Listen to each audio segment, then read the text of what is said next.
Wawena Bojo, Wabananga Kikwe Indigenous Ka Swab Jishi Dodem, Migma Anishinaabe Kwayandao, Dome Guk Donjaba Upping Made Kwayandao. Good morning, good afternoon, good day, whatever time it is where you are joining us from. Welcome to the Canadian. Bonjour à tous, bon matin, bon après-midi, quel que soit l'endroit où vous nous rejoignez.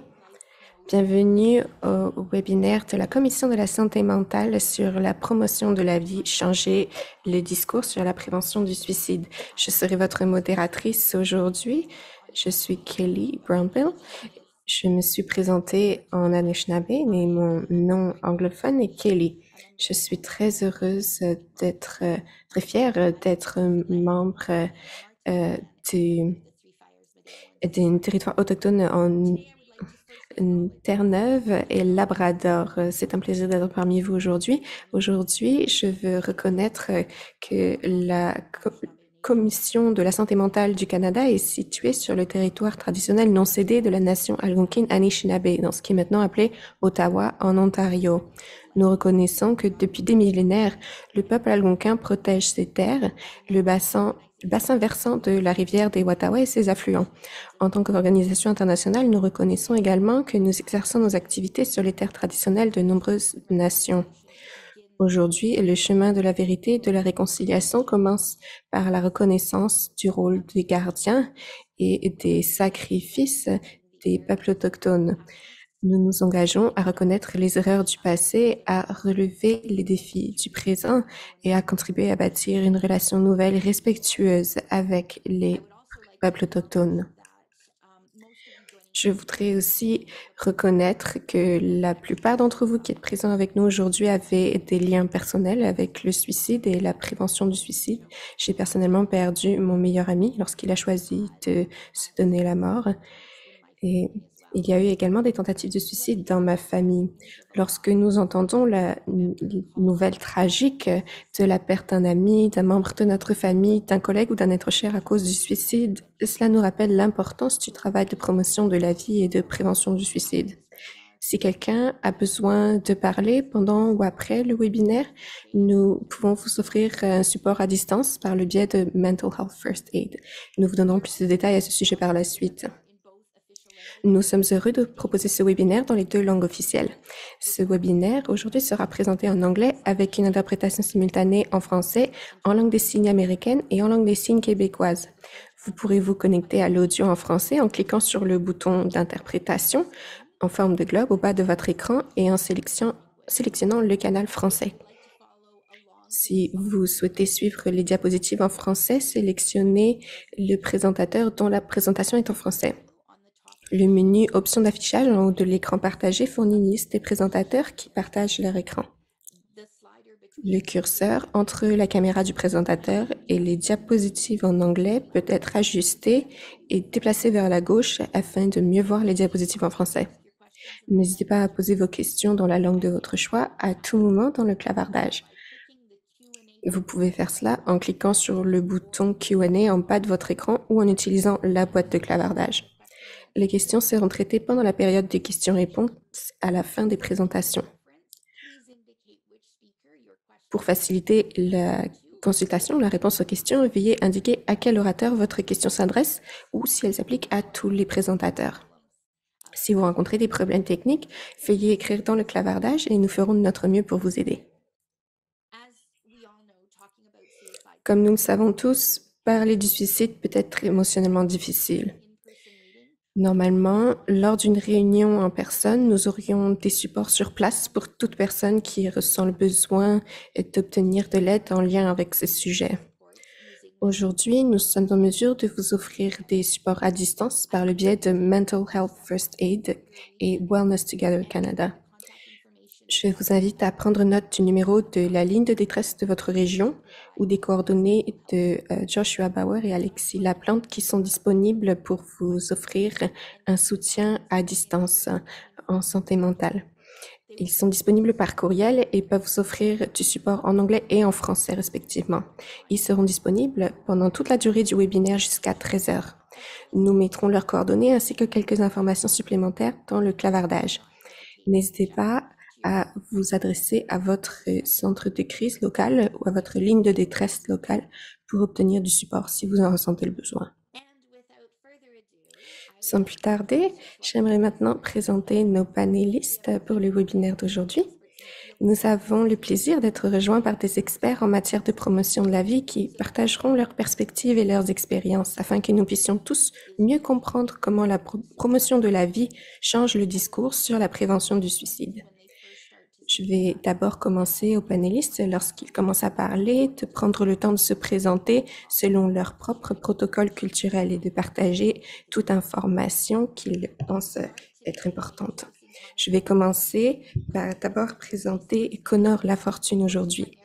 Connor est originaire de la Première Nation d'Okis.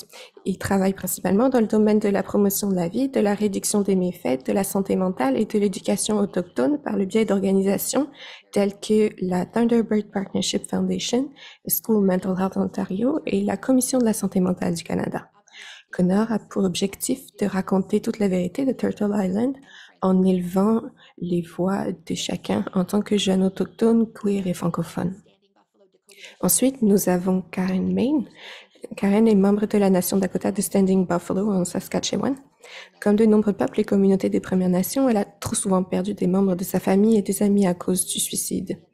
La carrière de Karen comprend de nombreuses années d'expérience au sein d'organismes à but non lucratif, d'une société de la couronne, d'un foyer de soins personnels et 15 ans également en tant qu'ancienne directrice générale du Leading Thunderbird Lodge, un établissement de traitement pour jeunes.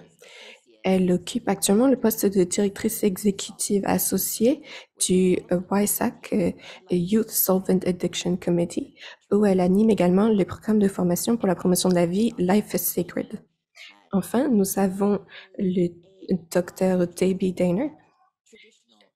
Debbie est une praticienne de tradition Anishinaabe, protectrice de l'eau et un membre du clan Rainy River de la Première Nation.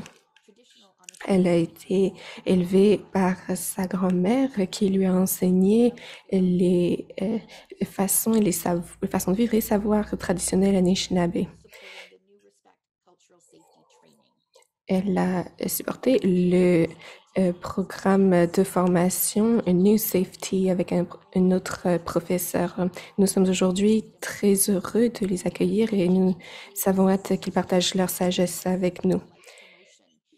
Je vais commencer par présenter le concept de promotion de la vie et la raison pour laquelle la Commission a choisi de vous inviter tous à cette discussion. Il y a eu dans les communautés autochtones depuis un moment maintenant un changement opéré en matière de discours sur la promotion de la vie. On est passé d'un modèle basé sur le déficit, la prise en compte de gens qui rencontrent des difficultés, à un modèle positif, la promotion de la vie. Alors, peut-être que dans les stades précédents, contrairement au stade précédent, nous essayons maintenant de promouvoir la vie comme une chose merveilleuse, en opposition avec le suicide. Je ne pense pas que la promotion de la vie doit être spécifiquement orientée vers les autochtones non plus. Lorsqu'on parle de promotion de la vie, on parle de ce qui a fonctionné pour nos communautés. L'idée n'est pas d'offrir ces façons de vivre ces enseignements pour que vous les copiez, mais plutôt pour vous encourager à émuler ces enseignements. Quelles seraient des activités qui s'appliqueraient à votre communauté spécifique dans ce domaine? Les peuples autochtones ont déjà commencé à faire ce travail, à marcher sur leur chemin, et donc c'est ce que nous vous encourageons à faire, à marcher sur votre propre chemin. La promotion de la vie a été développée en réponse à des taux de suicide élevés dans les communautés autochtones au Canada. C'est un travail qui a été ancré dans les lois de la nature et qui reflète reflète la sagesse et les savoirs autochtones. On va partager plus de ça avec vous aujourd'hui. Il s'agit d'une connexion avec la vie, d'une appartenance et de l'espoir. On essaie de mettre en valeur les appartenances sociales de la vie plutôt que de parler, de lancer le discours dans une perspective de prévention du suicide. Il y a plusieurs choses qui ont été perdues dans les communautés autochtones à cause des politiques d'assimilation et de génocide perpétrés par le gouvernement fédéral. Donc, nous essayons de retrouver des connexions pour favoriser la vie, pour honorer les pratiques culturelles, pour retrouver nos langues et pour reconnaître nos connexions sacrées avec le territoire et avec nos histoires. Vous entendrez les expériences personnelles de nos panélistes dans ces domaines. Je vous encourage à vraiment ouvrir vos esprits et à réfléchir à votre rôle en termes de promotion de la vie, en termes de prévention du suicide et réfléchir à la façon dont ça prend forme dans vos familles et dans vos communautés. Alors, sans plus tarder, je vais laisser la parole à nos merveilleux panélistes. Je vais d'abord leur demander de vous donner un aperçu général de l'impact positif qu'ils ont observé dans leur travail sur la promotion de la vie. Je vais d'abord céder la parole à Connors qui va nous lancer, si ça vous convient. Oui, bonjour, je vais commencer par me présenter dans ma langue.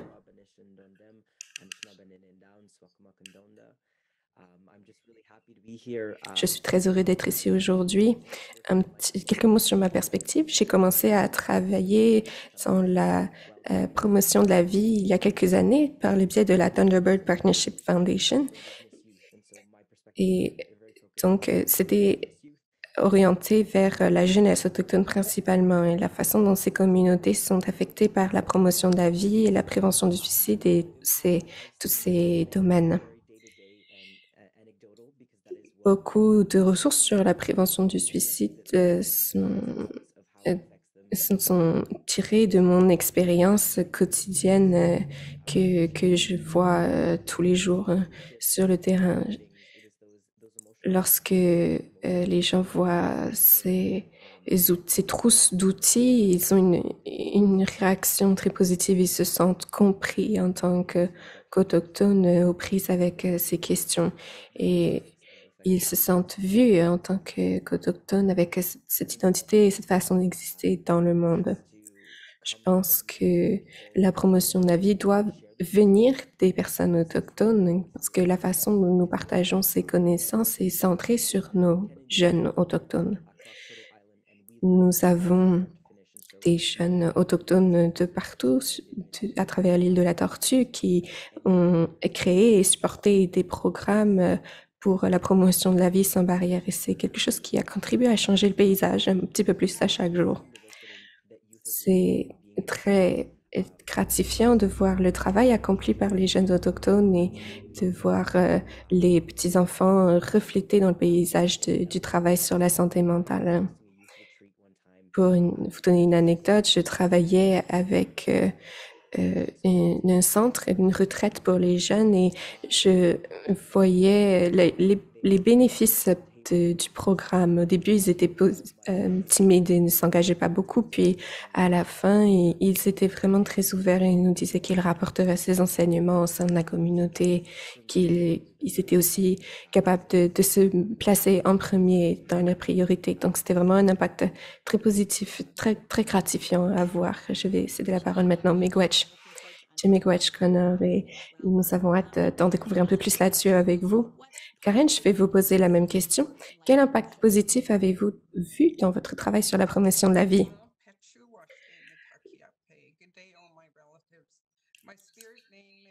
Mon nom d'esprit est Red Star Woman en langue Dakota. Mon nom anglais est Karen Main. Je viens du territoire du Traité Fort 4 en Saskatchewan. C'est un plaisir d'être ici avec vous tous aujourd'hui pour avoir cette conversation. Je ne me considère pas comme une experte. Je sais que Kelly a utilisé ce terme, mais vraiment, je ne pense pas que ça s'applique à moi. Je sais que je vais continuer à apprendre jusqu'à ce que je sois enterrée. Alors c'est vraiment, ce n'est pas un mot que j'utilise pour me décrire, mais j'ai bien sûr travaillé pendant de nombreuses années dans ce secteur. Mon expérience en termes de travail avec les jeunes et avec les addictions diverses substances a pris plusieurs formes à travers le programme que nous avons mis en place, Life is Sacred, pour la promotion de la vie. Et nous avons remarqué plusieurs impacts. Les participants de ce cours, de ce programme de formation, ont appris beaucoup. C'est un cours qui n'est pas obligatoire et beaucoup de membres ont suivi ce cours. Il y a beaucoup de ressources en termes de prévention sur le lieu de travail et aussi au sein de la communauté. Et c'est très bien car avant, on ne parlait pas de la prévention du suicide de cette façon. La promotion de la vie est vraiment plus positif. Les gens sont plus ouverts à recevoir ces enseignements. Ça a aussi consolidé la confiance pour les travailleurs sur les premières lignes. Et c'est ce qu'on veut faire. On veut donner de la confiance aux personnes qui travaillent sur le terrain. Il y a du dialogue. C'est quelque chose qui favorise l'expertise individuelle aussi. Beaucoup de personnes ne se sentent pas bien habilitées à travailler dans ce domaine, mais on dit toujours la bonne personne au bon moment, au bon endroit. Je vais en rester là, Kelly. Chimigwech Karen, j'aime beaucoup cette introduction. Non pas seulement faire le travail pour les clients ou les patients ou pour les membres des communautés, mais bien pour en fait renforcer les fournisseurs des soins. Nous avons traversé des périodes très difficiles et nous savons l'impact que ça a eu sur le personnel de santé. Alors si nous pouvons contribuer à leur autonomisation, nous savons que l'impact positif deviendra vraiment énorme. Alors merci infiniment, Chimiquetch, pour avoir partagé cela. Déborah, voulez-vous intervenir?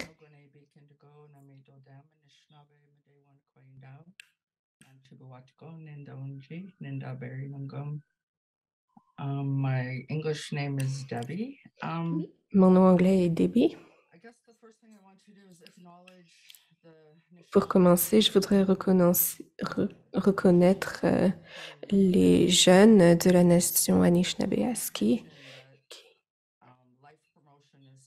Ils nous ont signalé que la promotion de la vie était une approche qui les intéressait quand on parle d'épidémie, on peut dire de suicide dans nos communautés. J'ai commencé à travailler dans ce domaine en 2005. J'ai recherché une façon qui serait la nôtre de parler de ces questions. En 1999, la ministre a dit qu'ils allaient chercher une idée et voilà leur idée.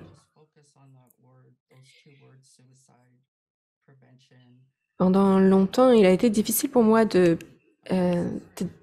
vraiment travailler avec ces deux mots, la prévention du suicide. Je me rappelais de ces jeunes avec qui j'avais travaillé. C'est vraiment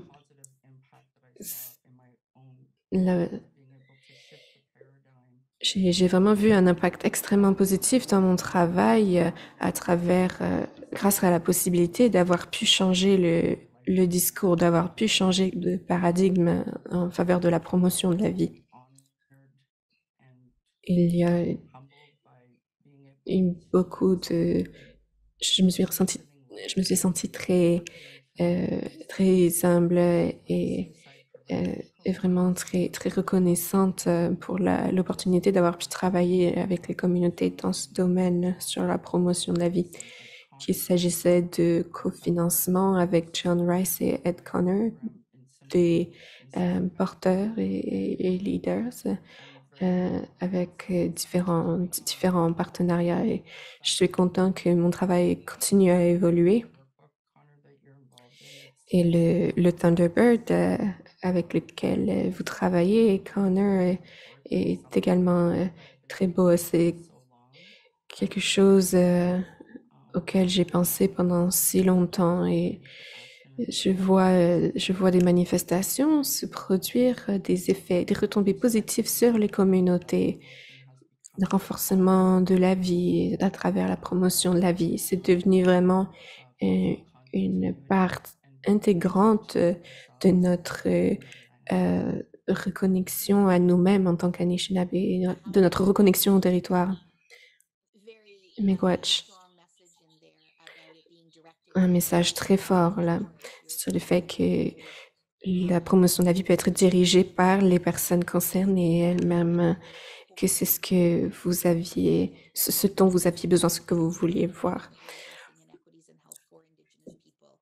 On parle de résoudre les inégalités, les injustices par le biais de la prévention du suicide aussi. Ce travail que nous faisons actuellement est de plus en plus important. Alors, Miigwech, pour avoir souligné ces aspects. Connor, pouvez-vous nous parler un petit peu plus de votre travail précisément en matière de promotion de la vie? Oui, il y a deux dimensions à cette question. Il y a des choses que j'ai apprises sur le terrain dans une perspective autochtone, centrer les voix des jeunes, les voix autochtones, revenir à une période où nous avions tous une voix au chapitre.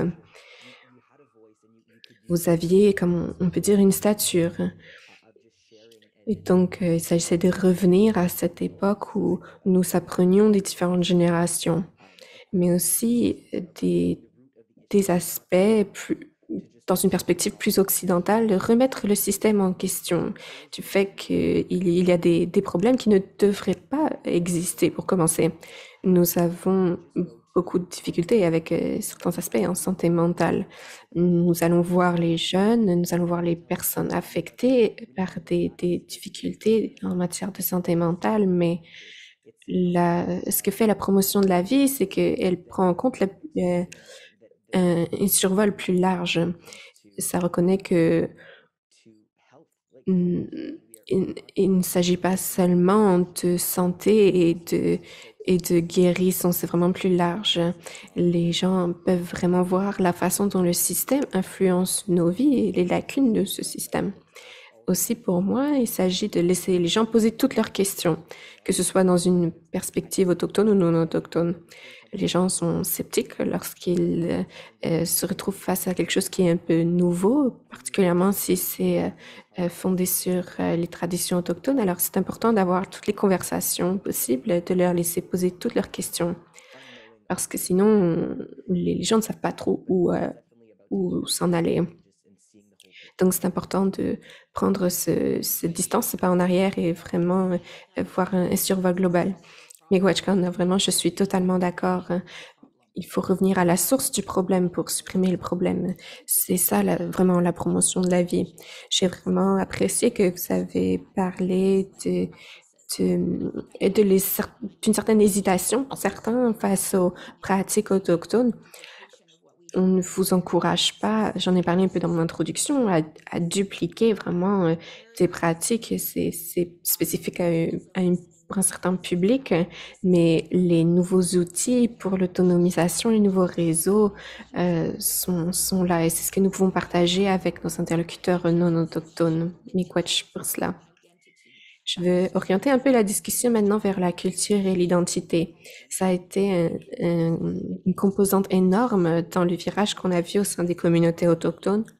Je voudrais passer un petit peu de temps à discuter de ça avec vous. Alors, on va peut-être parler de la façon dont la promotion de la vie a changer la culture et les pratiques autochtones. Déborah, à vous la parole. Oui, dans ce domaine, j'ai travaillé sur plusieurs choses. Pendant la pandémie, c'était surtout l'enseignement de, de la langue et des cultures à l'Université de Toronto. Ce que je me suis dit à l'époque, c'est que la santé mentale a souffert, l'isolement était ressenti et je ressentais vraiment beaucoup de compassion pour mes étudiants. Je me demandais comment ils se sentaient d'aller à l'Université de Toronto dans cette ville, cette plus grande communauté. Il y a aussi un événement qui s'est produit à l'université. Je me suis demandé qu'est-ce que je pourrais proposer moi-même à mon niveau. Il y avait un comité de jeunes étudiants. J'ai entendu plus tard que des jeunes hommes avaient accédé au lodge et ils avaient commencé leur rituel, leur chant et donc ils avaient pu trouver leur force. Je pense que ce qui peut contribuer à répondre à ces questions, à contribuer à renforcer ce cadre, les questions de savoir d'où nous venons, où nous allons, qui nous sommes. Et ce sont des questions tellement centrales. Il faut penser autour de ces questions centrales et se demander vraiment ce que nous pouvons faire pour les jeunes et aussi la façon dont nous pouvons créer des supports pour les plus âgés. Nous devons avoir trouvé une réponse à ces questions pour nous-mêmes. Et de cette façon, on peut répondre aux besoins de la communauté selon ce que sont les besoins au sein de cette communauté. Ceux qui s'en viennent après nous sont importants et donc il s'agit de voir comment ils peuvent soulever le fardeau de leur vie et comment on peut les aider à se faire. Mes ancêtres ont fait ce cheminement et ils m'ont montré aussi en quoi ça consistait. Ils m'ont montré une communauté entière, une façon de penser autour de tout ce processus et la façon d'honorer et de récupérer ces fardeaux qui nous ont été légués, puis que nos jeunes maintenant doivent aussi soulever. Jimmy Gwetch. Lorsque nous procédions à des questions avant ce webinaire, vous avez utilisé une très belle expression, Debbie, la continuité de la culture. Pouvez-vous nous parler un petit peu plus de cette expression? Je suppose que c'est ce qui vous a conduit à la construction de ce lodge pour les étudiants dans cet espace très colonial. Pouvez-vous nous en parler un petit peu? Oui, merci. J'ai commencé mon travail à l'Université de Toronto en 2000. Le lodge n'a pas été construit avant 2020. J'ai dû sortir du cadre de l'université pour pouvoir retrouver ces aspects de ma propre identité, pour ne pas me retrouver piégée dans la salle de classe. Il s'agissait vraiment de franchir la porte. Je me suis concentrée sur la continuité culturelle afin de renforcer l'apprentissage et ce que les enseignements veulent dire. Nos traditions, nos pratiques sont des connexions originelles à notre façon de penser originelle. Notre identité est vraiment ce facteur de protection contre le choix. C'est à espérer de mettre fin à votre vie.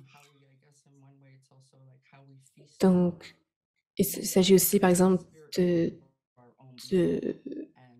nourrir cette part d'esprit en nous et de trouver un équilibre entre l'individuel, le physique, l'émotionnel, le mental au sein de nous-mêmes. Oui, il y a des émotions co-mentales et spirituelles là-dedans. Donc, je pense que pouvoir se reconnecter dans un lodge avec tous les enseignements Anishinaabe et aussi que d'autres puissent partager leurs enseignements au sein de cet espace, c'est vraiment très beau. Je suis contente de pouvoir dire que ça a renforcé la communauté. Mais il y a aussi cet aspect d'éducation sécuritaire au point de vue culturel. Et c'est quelque chose qui a été rendu visible par le biais de ce lodge sur le campus. Ça n'a pas, ça a causé d'autres conversations au sein de la communauté. Il n'est pas assez si grand, mais il fait quand même, c'est quand même une structure très grande de 14 par 24. Et donc, c'est un grand espace pour les conversations. J'espère que nos jeunes qui vont aller à l'université pourront se trouver guidés. C'est très, très récent. D'autres universités n'ont pas forcément la même structure, mais je suis très heureuse que ça ait été réalisé à cet endroit. Miigwech, oui, moi aussi, j'en suis ravie. Pour ceux d'entre vous qui nous écoutent, vous vous dites peut-être que c'est une approche spécifiquement autochtone dont nous parle Debbie, qu'elle nous parle de renforcer notre esprit ou de notre fardeau de la vie. Il s'agit des liens entre les gens et de notre lien spécifique avec la vie. Ça peut être même quelque chose spécifique à une nation autochtone précise. Nous voulons que vous ouvriez votre esprit à ces concepts. Alors, merci beaucoup pour cette intervention, Miigwech. Peut-être, Connor, pouvez-vous nous parler un petit peu de ce lien entre la pratique et la culture à travers votre perspective? Oui, c'était magnifique ce que vous avez dit. J'étais absolument éblouie. Je pense que nous nous orientons beaucoup vers la guérison intergénérationnelle et le fait de ne pas laisser quiconque sur le bas-côté. C'est vraiment la façon dont nous opérons. Quand on parle de promotion de la vie, je pense que c'est quelque chose qui n'est pas nouveau. Vous entrez dans n'importe quel lodge, vous parlez à tout aîné ou à un oncle ou une tante et ils vont pouvoir vous parler de ça. Vous parlez des enseignements et de la façon dont nous opérons à travers notre culture et notre langue. La promotion de la vie est quelque chose de naturel au sein de notre façon de voir les choses, de fonctionner. La façon dont nous parlons du monde et notre lien avec le monde est vraiment intégral à nos pratiques. Partie intégrante. Nous voyons un lien avec les arbres, les plantes et la façon dont nos vies ont été définies par tous ces concepts. Il est facile de séparer, il est impossible de séparer le savoir autochtone de la vie, car ça en fait partie intégrante. Je pense à mon grand-père, il nous racontait une histoire des gens qui s'en venaient à la rivière et qui demandaient qu'est-ce qu'il y a là-bas et qui posaient des questions. J'ai un enregistrement de son histoire. Il dit qu'on doit prendre son temps, écouter ce que les arbres nous racontent, regarder là où nous posons nos pas, parce que ça va être du savoir à transmettre à nos enfants et à nos petits-enfants, au-delà de nous-mêmes.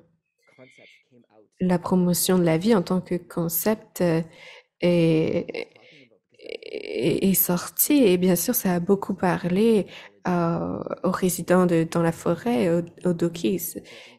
Ça fait partie de la façon dont ils parlaient de la culture. Et donc, nous sommes très, très connectés à la vie et aussi à travers les liens de la communauté. Nos liens sont essentiels à notre survie. Nous parlons du principe des 7 générations qu'est-ce qui a été fait avant moi pendant cette génération et qu'est-ce que je laisse moi-même aux 7 générations suivantes.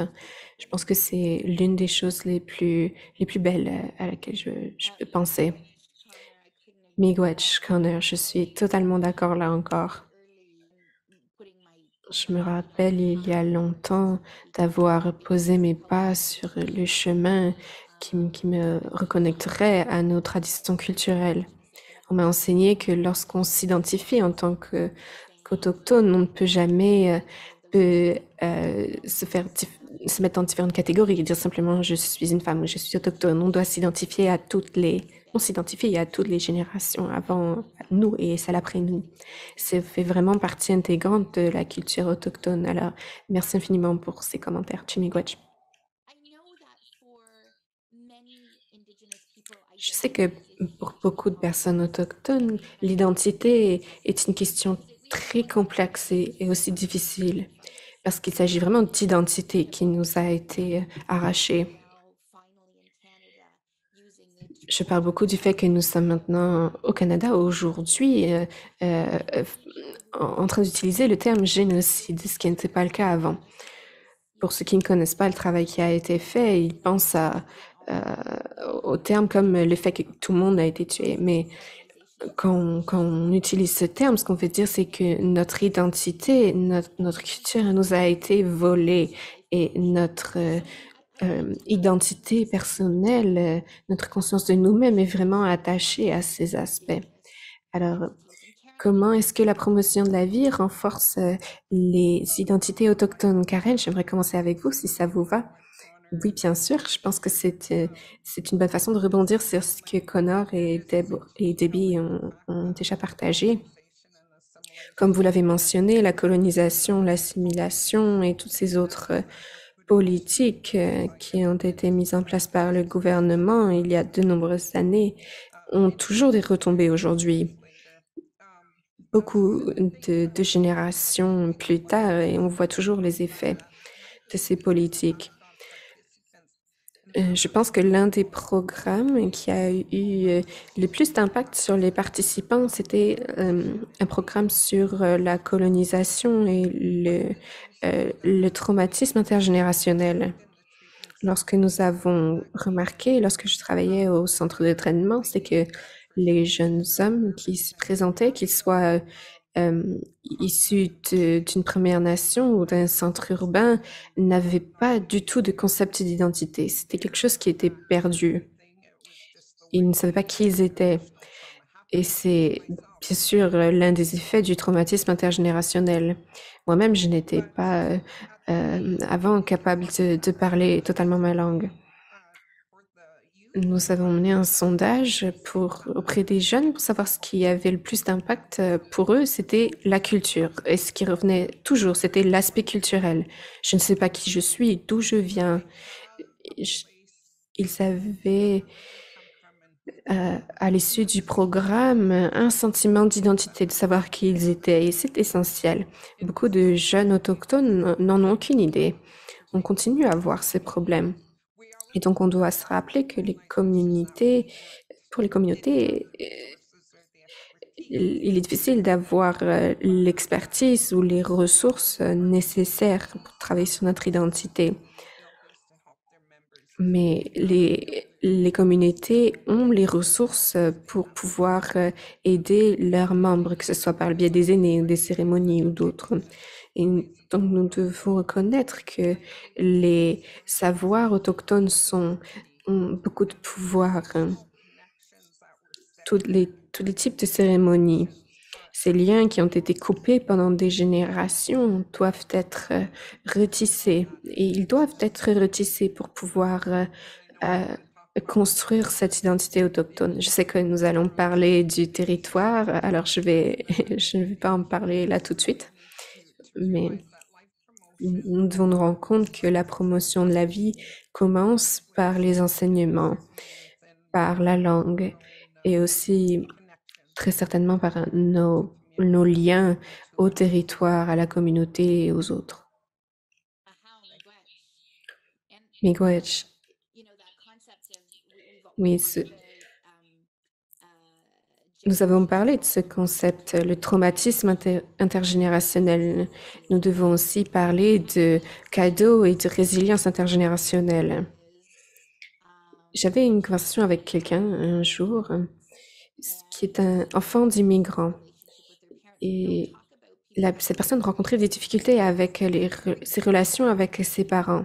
Beaucoup de personnes venant dans ce pays apportent avec eux leur trauma originel de leur ancien foyer. Et donc, c'est très similaire à ce qui est expérimenté ce qui est vécu par les populations autochtones. C'est pour ça qu'on veut avoir ces discussions autour du traumatisme héréditaire et des questions d'identité et incorporer ça vraiment dans notre approche de promotion de la vie.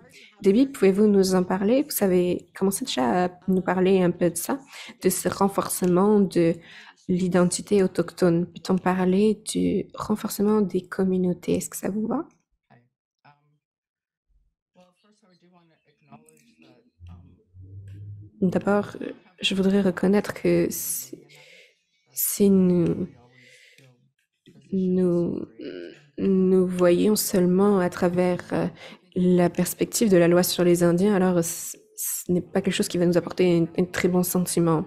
that thinking or Il s'agit de changer ces perspectives héritées des croyances coloniales, de cette perspective que le fait d'être autochtone est comme un inconvénient dans la vie, que c'est une tare, que nous avons déjà des problèmes de santé mentale parce que nous sommes autochtones. unfortunate situations that Ça renvoie vraiment à beaucoup de situations que j'ai vécues, me sentir invisible en tant qu'Anishinaabe et at the hospital when there's peut-être pas forcément face aux services en santé mentale, mais aussi à l'hôpital. participate in alcohol or drug use. Et j'ai dû vraiment affirmer que je ne consommais pas d'alcool ou de drogue. Et j'ai été vraiment intimidée par le personnel lorsque je devais vraiment insister là-dessus. I know maybe I'm touching on another Et donc, peut-être je vais rejoindre une autre question, mais il est important de pouvoir partager ces expériences. Il est important de ne pas se sentir tenu coupable ou être perçu négativement. Mes expériences à l'hôpital, par exemple, et d'autres montrent que nous avons toujours beaucoup de travail à accomplir en tant que communauté. Je pense aussi que la continuité culturelle, vous l'avez très bien dit, Connor, je n'aurais pu mieux le dire, est très importante. Il est important de pouvoir nous voir à travers cette perspective, la vérité de qui nous sommes en tant qu'Anishinaabe, notre force en tant que peuple autochtone, notre lien avec le territoire et avec les uns les autres. Il est important de bâtir un sentiment de communauté. À une certaine époque, c'était un acquis. Nous étions beaucoup en migration, nous nous déplacions beaucoup. Et donc, nous avons continué à bâtir et à renforcer ces identités de nous-mêmes. Ce savoir me donne le courage d'élever la voix. Je n'ai pas peur d'élever la voix à l'hôpital, mais je sais aussi qu'il y a des personnes que certaines ne portent pas ces croyances, ces valeurs très fortes, et donc ils sont plus timides, ils n'osent pas s'exprimer là-dessus. Et donc j'espère qu'à travers notre travail au sein de la communauté, nous renforçons ensemble, nous devenons plus forts, nous renforçons non seulement nos communautés, mais aussi ensuite les autres communautés plus largement. Quelle est notre identité en tant que membre de la collectivité, que ce soit autochtone ou non autochtone, collectivement? Ouais, j'ai hâte. Oui, c'est une autre façon de transférer ce que nous enseignons au sein de nos communautés autochtones aux autres communautés non autochtones. Le fait que ce sentiment communautaire est au cœur du travail que vous faites. Connor, je voudrais vous redonner la parole, si ça vous va. Pouvez-vous nous parler de l'importance des expériences vécues lorsqu'on parle de santé mentale autochtone? C'est une question merveilleuse. Ça rebondit très bien sur la question précédente aussi. D'abord, on doit reconnaître l'histoire de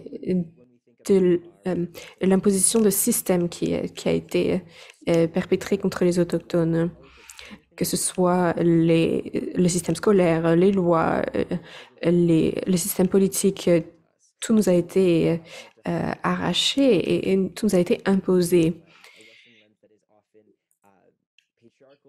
La perspective occidentale est très patriarcale et elle cherche à imposer aux communautés. Donc, il faut chercher la capacité de guérison au sein des communautés autochtones. La façon dont on enseigne la médecine, par exemple, dont on étudie la médecine, est vraiment très distanciée de la perspective autochtone.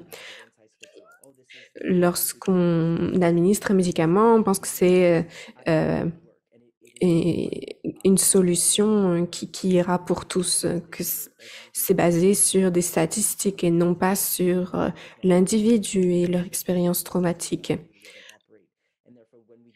On ne nous voit pas pour notre façon de vivre et notre façon de voir les choses.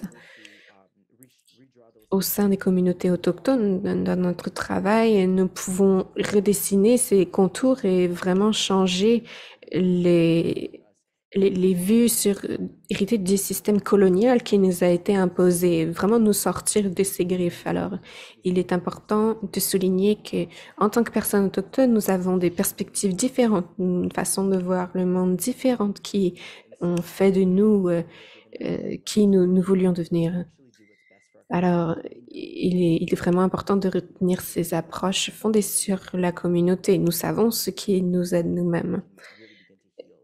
C'est de cette façon qu'on peut vraiment commencer à guérir. Il y aura des personnes de ce panel. Parmi les personnes de ce panel, nous sommes issus de communautés très différentes et malgré cela, nous avons pu avoir des recoupements et des points communs et nous avons pu ajouter tout ça à la conversation sur la compréhension de nos identités autochtones et sur la promotion de la vie. Jimmy Connor, vous avez tout à fait raison. Alors, passons maintenant à une conversation autour de la promotion de la vie et la prévention du suicide. On va commencer avec vous, Karen. Selon vous, comment la promotion de la vie change le discours en matière de prévention du suicide pour tous les Canadiens? Comment ce virage peut-il être utile, le virage en termes de perspective? Je pense qu'il y a tout à fait une augmentation qu'on voit sur les réseaux sociaux, dans les médias, à la télévision. Et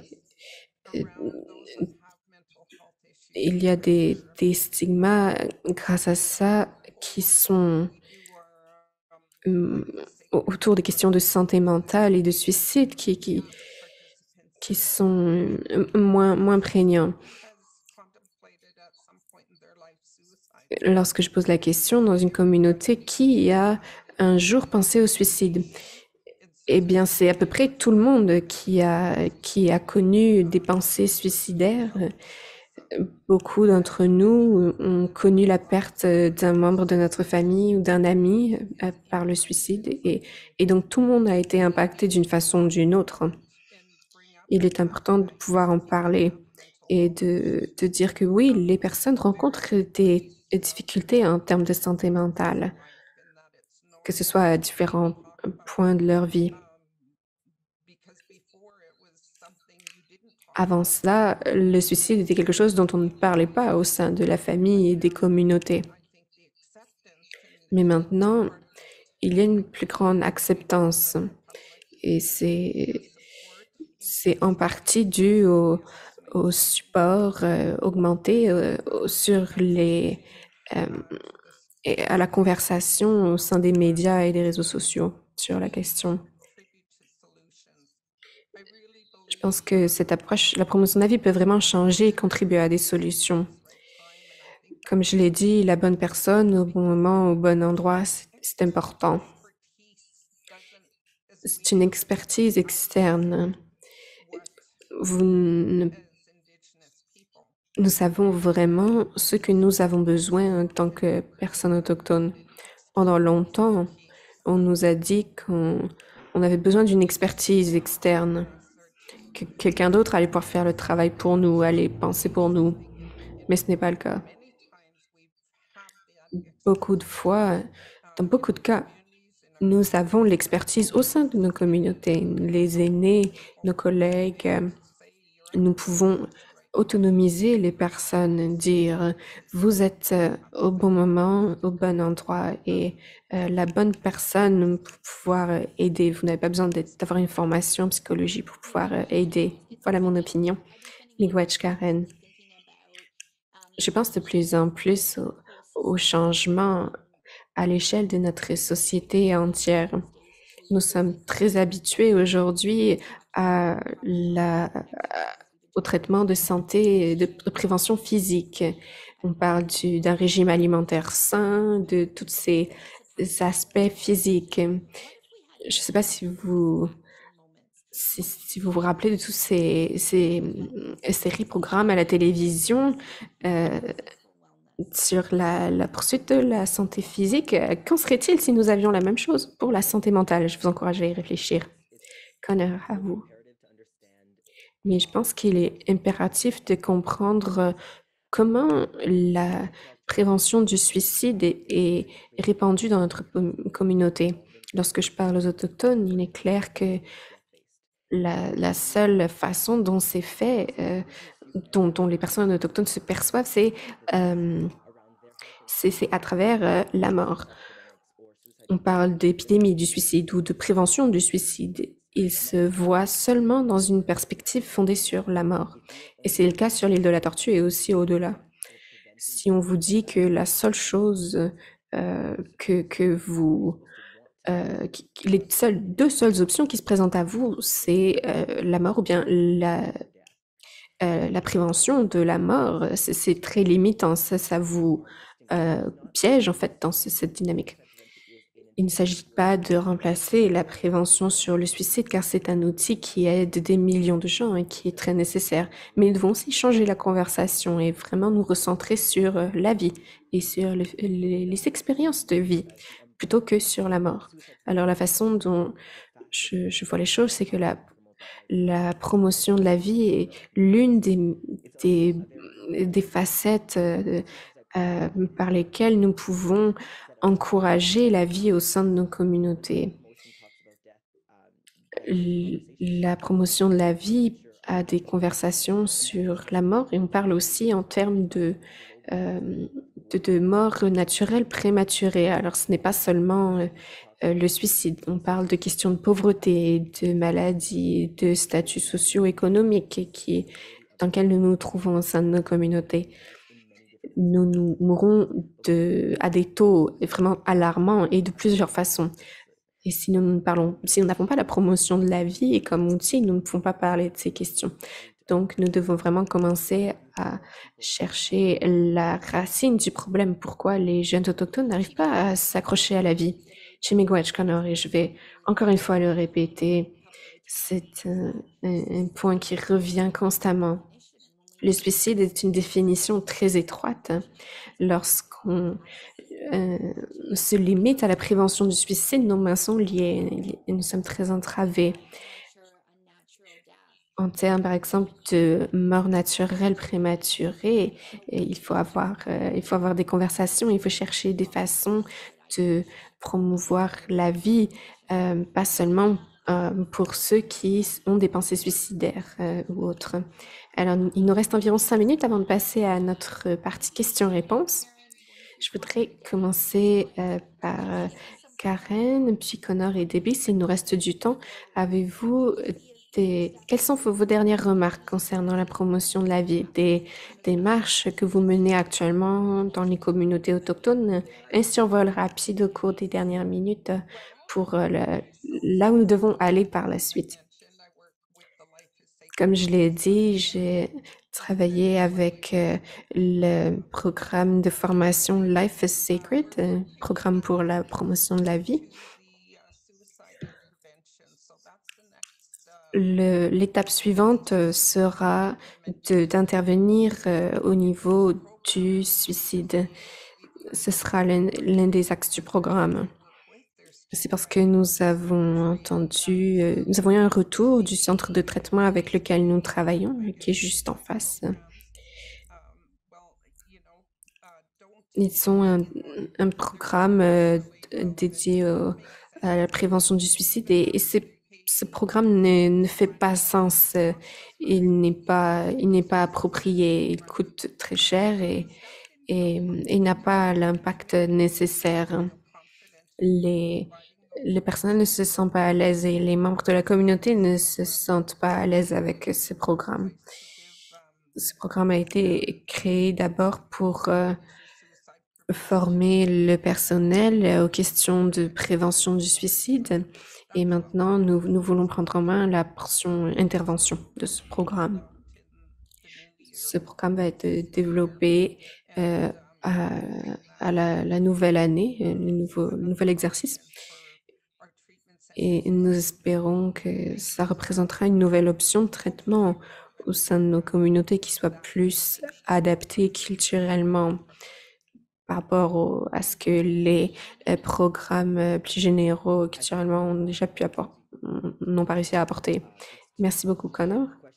Oui, j'aurais déjà 2 aspects à souligner. Qui est présent à votre table et pourquoi y a-t-il des obstacles à l'accès aux soins? Pourquoi vous ne voyez pas les personnes qui sont les plus affectées? Pourquoi est-ce que vous n'opérez pas des changements? Si je pouvais vous laisser sur une pensée, c'est une question. On ne pose jamais trop de questions. La réponse n'est jamais « oui, c'est bon, c'est tout trouvé ». Nous devons poursuivre notre voyage, notre apprentissage, comme si on n'en connaît toujours jamais assez. Comme l'a dit Karen au début, nous apprenons tout au long de notre vie. J'apprends tout autant de ce panel que je pense tous d'entre vous également en apprennent. Alors, ce sera ma dernière remarque. Jimmy Wedge, Connor, Debbie. I've been thinking about this answer has something to do with, I believe that Est-ce qu'il y a quelque chose qui peut changer? D'où vient le changement? Je pense que ça vient aussi du mouvement Every Child Matters. Chaque enfant compte. Nous sommes tous des enfants adultes maintenant dans notre vie. Je réfléchissais aussi au cadre du Thunderbird Partnership et je pense que c'est un cadre extrêmement bon pour opérer au niveau de la communauté. Je veux aussi remercier ces jeunes, c'était en 2015, peut-être 2013, qui ont, à l'époque, ces jeunes ont dû avoir de l'espoir. Ils ont voulu créer une communauté autour de la promotion de la vie parce qu'ils cherchaient ce sentiment d'appartenance. Ils cherchaient la signification de leur propre vie et cherchaient leur but dans la vie, leur responsabilité. Je pense que ça s'étend aussi à tous les interlocuteurs sur toute la planète. Je pense que nous pouvons continuer à travailler ensemble, collectivement, dans les communautés, travailler avec les familles, avec les croyances de chacun pour vraiment mettre en place un plan d'action pour trouver de la signification et un but pour pouvoir vraiment répondre à ces 4 questions pour nous-mêmes. Si nous allons pouvoir réconcilier les différentes notions de la vie, pour ce que représente la vie pour nous, nous allons devoir regarder dans cette direction. Il y a de bonnes choses qui sont là pour nous et nous allons devoir abandonner des discours qui ne fonctionnent plus. C'est les discours de cette société moderne, contemporaine. Et les jeunes seront notre prochain feu allumé. Miigwech à tous ceux d'entre vous, ça a été une conversation très enrichissante, vraiment incroyable en termes de l'impact. Alors, nous avons maintenant des questions de nos participants à ce webinaire. Je vais d'abord vous demander si vous pouvez poser votre question dans la boîte de clavardage. Elle est assez remplie, mais dans la section questions et réponses afin que je puisse trouver votre question, puis on pourra les partager avec les panélistes. Ne vous inquiétez pas pour la langue de votre question. Nous avons des services d'interprétation, donc vous pouvez poser la question dans la langue de votre choix. Si vous avez un panéliste spécifique dont vous voulez une réponse, alors faites-nous savoir également. L'une des premières questions que nous avons, c'est une question très complexe, mais peut-être qu'on peut avoir une compréhension assez diverse de cette question. Je vais demander d'abord à Déborah, ça concerne l'expression le fardeau de la vie que vous avez utilisé. Comment est-ce que cette notion peut fonctionner pour des publics non autochtones? Debbie, est-ce que ça vous convient?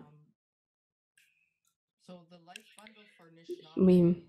Alors, le fardeau de la vie pour les Anishinaabe et tout ce qui est physique, mais aussi non physique que vous portez avec vous dans votre vie. Voilà quelque chose de physique. Cette plume, la façon dont elle a des enseignements inscrits en elle, des rappels, mais il y a aussi des aspects non physiques. Qu'est-ce qu'il nous reste?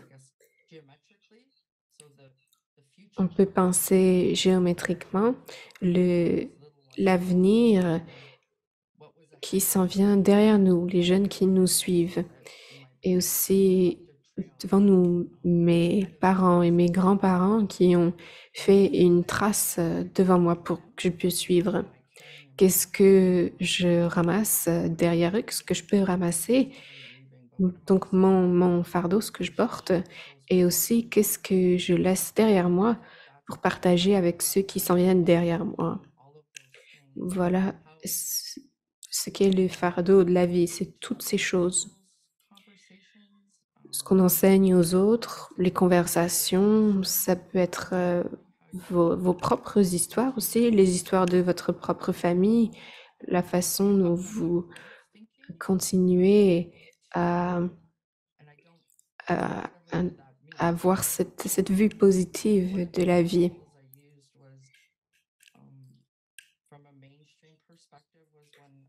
Un des exemples que j'utilise en termes de culture mainstream, c'est l'idée de manifester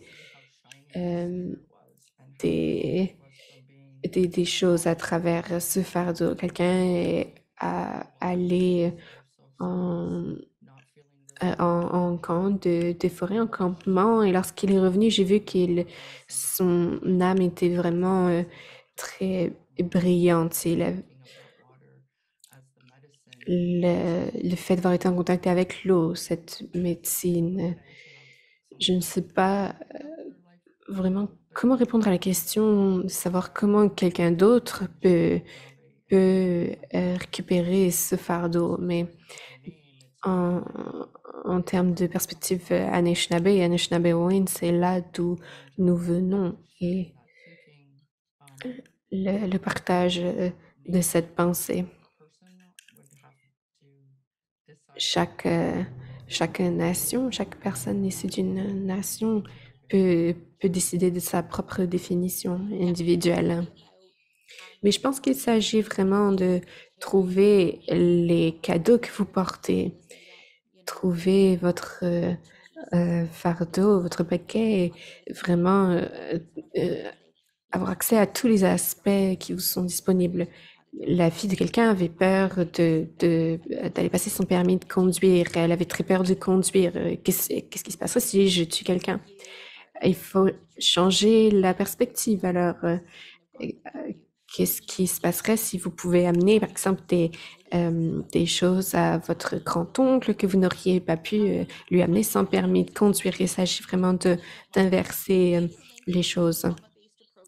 Connor, une question pour vous. Voyez-vous un lien entre les approches fondées sur le traumatisme et la promotion de la vie en termes de lutte contre le suicide? Oui, la promotion de la vie est quelque chose qui s'adapte si facilement à toutes les situations. Je ne vois pas vraiment de limite possible à cette approche. Je pense que vous avez parlé des interventions fondées sur le traumatisme. Il y a une beauté dans toutes les interventions qui ont déjà été créées. Et il ne s'agit pas de retirer toutes les approches précédentes, on ne veut plus les voir. Et ces approches ont aidé beaucoup de gens. Mais nous devons aussi garder la perspective et nous devons comprendre qu'il ne s'agit pas seulement de la mort. Il y a d'autres choses qui font partie de la vie. J'essaie de retrouver la question afin de pouvoir y référer, mais je pense que la promotion de la vie consiste vraiment un outil pour nous, pour pouvoir mettre à notre trousse d'outils et pour pouvoir grandir là-dessus. Oui, je pense que vous avez très bien répondu. Merci beaucoup, Connor. Pour ceux d'entre vous qui ont posé des questions, si je passe certaines questions, c'est parce que nous avons plus de questions que nous ne pouvons vraiment répondre. Alors, je vais prendre note de ces questions et les rattacher à ce webinaire afin qu'elles puissent être téléchargées dans le même temps. Voici une autre question. Karen, si vous ne vous sentez pas à l'aise d'y répondre, vous pouvez refuser, bien sûr. Voici la question. Lorsque nous menons des évaluations de risque à notre agence, nous essayons de parler des raisons de vivre. Comment pouvons-nous étendre cette conversation afin de favoriser plus encore la promotion de la vie?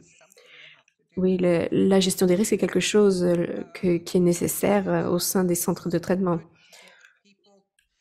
Je pense qu'il est toujours bon d'essayer de pousser les gens à voir plus loin dans l'avenir.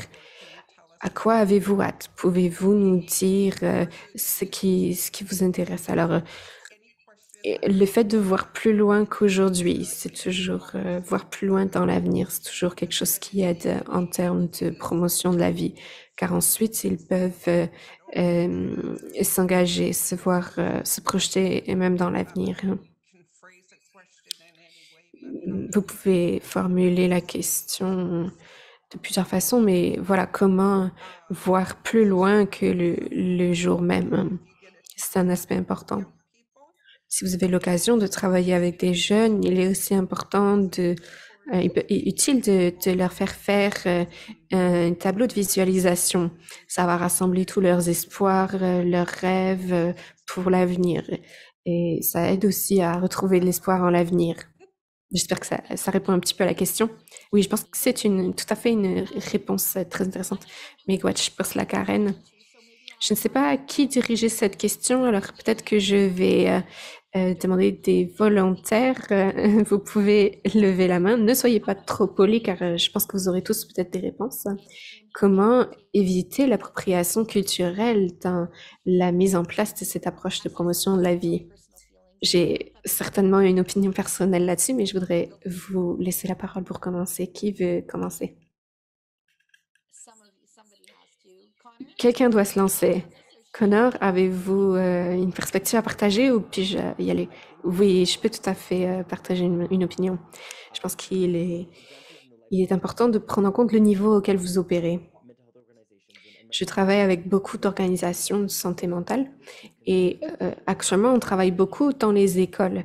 C'est une inquiétude des professeurs. Comment appliquer cet enseignement autochtone à des aspects non autochtones?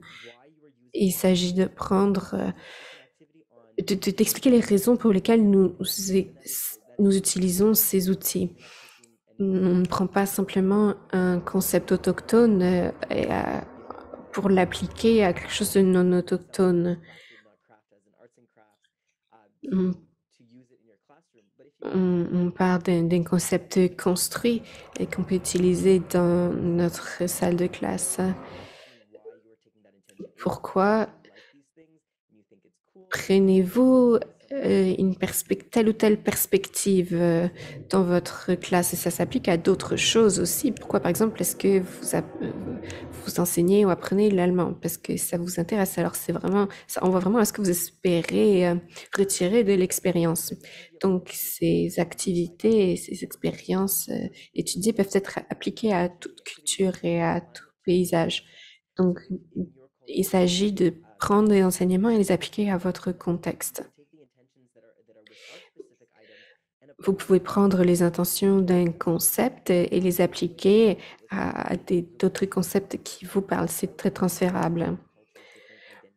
À travers toute l'île de la Tortue, nous avons beaucoup de concepts, beaucoup de notions différentes. Et donc, et ça renvoie vraiment en fait pourquoi vous choisissez cette notion spécifique, pourquoi vous l'adoptez. Et oui, et si vous essayez de mettre en place de la promotion de la vie avec auprès de publics non autochtones, l'idée est que ça ne marchera pas, mais ce n'est pas vrai que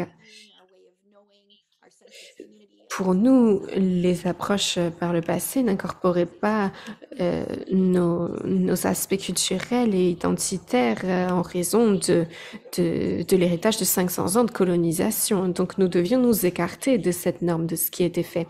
C'est la même chose, par exemple, si on parle des nouveaux arrivants, de nouveaux Canadiens qui emmènent avec eux leur traumatisme. Il est difficile de trouver un équilibre, par exemple, entre une identité héréditaire et de trouver leur place dans la société canadienne. Les méthodologies culturelles autochtones ne sont pas leurs méthodologies culturelles, mais ils doivent écouter et déterminer quelle est leur façon de se retrouver, de se voir entendu et compris au sein de leur monde. Donc, il est important de diriger l'approche vers une communauté précise. Ce n'est pas question de savoir qui le fait mieux. Nous devons vraiment nous assurer que les communautés se sentent vues, qu'elles se sentent perçues comme telles qu'elles sont. Quelqu'un veut-il ajouter autre chose, Karen? Non, je pense que vous savez tout à fait bien expliqué. La perspective autochtone doit provenir des autochtones eux-mêmes. Et s'ils veulent parvenir à quelque chose, ils doivent s'auto-identifier pour commencer. À travers les années, j'ai beaucoup travaillé avec des autochtones, des non-autochtones, et tous veulent apprendre autant que possible, et ils veulent être de très bons élèves. Mais oui, ils doivent d'abord s'auto-identifier. Ils peuvent avoir appris quelque chose, mais ça ne leur appartient encore pas, y compris dans les communautés.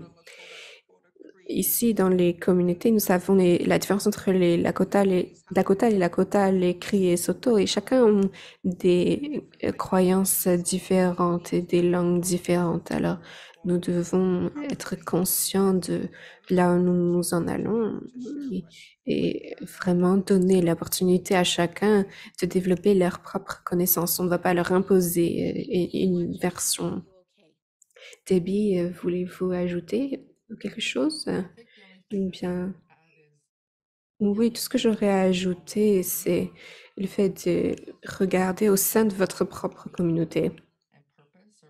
Aussi, savoir quel est votre but dans la vie, la signification pour vous de la vie. Avoir cette conscience, c'est au cœur des approches en tant que jeune. On peut se demander qu'est-ce qu'on on est là dans la vie pour faire. Alors, je pense que c'est vraiment aussi important d'écouter les jeunes. Que ce soit dans une évaluation des risques ou bien une questionnaire fondé sur la force, il faut formuler les questions de façon qui soit intuitive, de façon qui donne vraiment de la signification à la vie en tant qu'humain. Voilà, c'est la formulation des questions. Je pense qu'on est vraiment intelligent en tant qu'humain collectivement. Nous devrions vraiment être très bons si on réfléchit ensemble. Alors, je pense qu'on va pouvoir trouver une solution ensemble. Merci, Miigwech. Et voilà mon opinion personnelle, plutôt mon biais personnel. Je vais poser cette question à Connor. Comment peut-on utiliser les réseaux sociaux pour la promotion de la vie? Je pense que les réseaux sociaux sont des plateformes excellentes pour former des liens entre les individus. J'ai formé des liens avec mon équipe. Il y a certains avec qui je corresponds seulement sur les réseaux sociaux depuis la création de notre équipe. Je ne les ai jamais rencontrés en personne. Alors, les réseaux sociaux ont été vraiment essentiels dans la création de notre approche auprès des communautés. Le fait de tenir des webinaires, d'avoir des affiches partagées sur Instagram et Facebook et d'autres plateformes. Les réseaux sociaux peuvent être un très très bon outil pour la promotion de la vie et pour créer du lien entre les personnes, mais ils ne peuvent pas non plus être le seul outil. Je pense que les réseaux sociaux sont très bons dans ce rôle parce qu'on a un public très large qu'on peut atteindre. Et aussi, lorsqu'on parle de questions d'identité sexuelle, ce sont de très bonnes plateformes. Et ça choisit aussi, ça permet aux personnes de choisir si elles veulent être vues ou non, si elles sont prêtes à être vulnérables sur les réseaux sociaux ou non. C'est une très bonne façon d'encourager ça. Il nous reste simplement quelques minutes, à peu près 5 minutes pour terminer cette discussion. Il y a une question intéressante que j'aimerais poser à chacun de nos panélistes. Et ce sera une bonne façon pour nous de conclure cette conversation.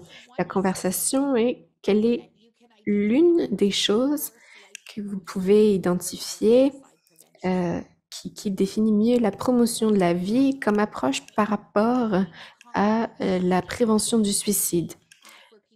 C'est un peu difficile à répondre. Par exemple, une étape concrète, une action concrète qu'on peut faire pour aider à opérer ce virage en termes d'approche. Je vais commencer par vous, Connor. C'est une excellente question. J'espérais justement que vous ne commenciez pas par moi. Je pense que lorsqu'on parle de ce virage initial d'une approche à l'autre, j'ai réfléchi d'abord, en ce qui me concerne, d'abord en quoi consiste la promotion de la vie. C'est un concept très très large et on peut le rétrécir. Je pense qu'il s'agit de comprendre là où vous voulez mener les gens et comment on leur enseigne, on leur fait comprendre la santé mentale. Donc, dans une perspective autochtone, par exemple, on peut essayer de s'éloigner des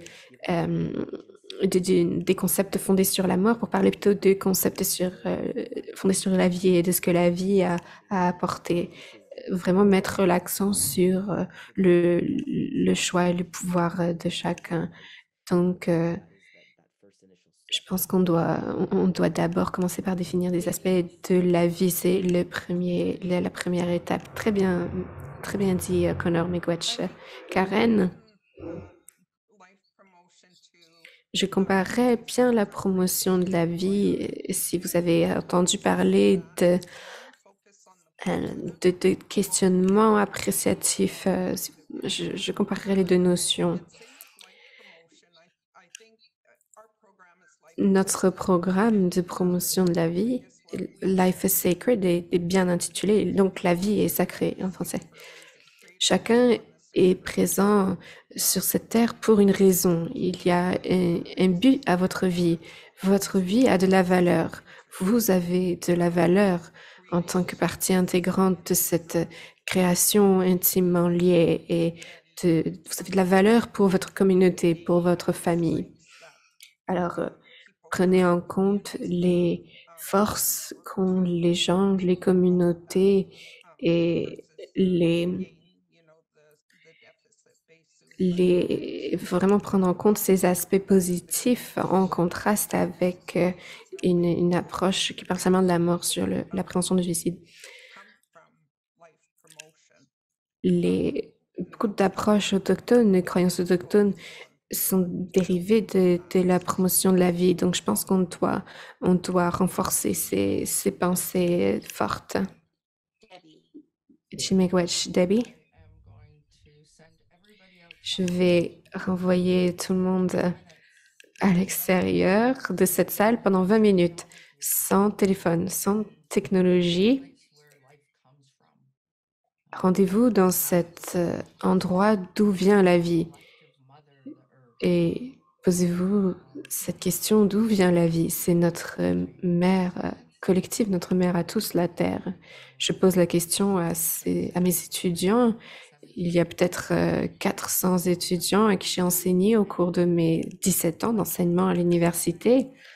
Et on commence par 20 minutes, puis 30 minutes, puis 1 heure. J'appelle ça un jeûne technologique. On se coupe de la technologie et on se renvoie à l'endroit d'où vient la vie. Et vous serez peut-être surpris de pouvoir répondre à cette question, de pouvoir répondre à la question de savoir d'où vient la vie. Et c'est l'une des bases de la promotion de la vie. Vous découvrirez que vous êtes peut-être vous-même promoteur de la vie. Et ça vous surprendra peut-être. Alors voilà mon dernier commentaire, parce que je suis enseignante. Voilà, je donne des devoirs. Alors pendant 20 minutes, 30 minutes, peut-être trouverez-vous la réponse à certaines des questions que vous vous posez actuellement. Miigwech, chez Miigwech. Ça a été une conversation remarquable. Je ne peux pas exprimer suffisamment de gratitude envers le fait d'avoir été partie de cette conversation et aussi ma gratitude envers Connor, Karen et Debbie. Et il y a tellement de questions dans notre boîte de questions-réponses auxquelles nous n'avons pas pu répondre. Si vous voulez contacter Alexis Laplante, n'hésitez pas, elle va s'assurer que toutes les questions soient répondues et une réponse. Il y a un cadeau de très grande valeur qui a été partagé avec nous aujourd'hui et c'est le fait de pouvoir s'asseoir et discuter d'une nouvelle approche que vous avez tous adoptée. Reconnaître et honorer tous le personnel de santé qui apporte les soins. Ils sont des outils incroyablement importants, des avantages dans notre fardeau de la vie, notre paquet de vie. Alors,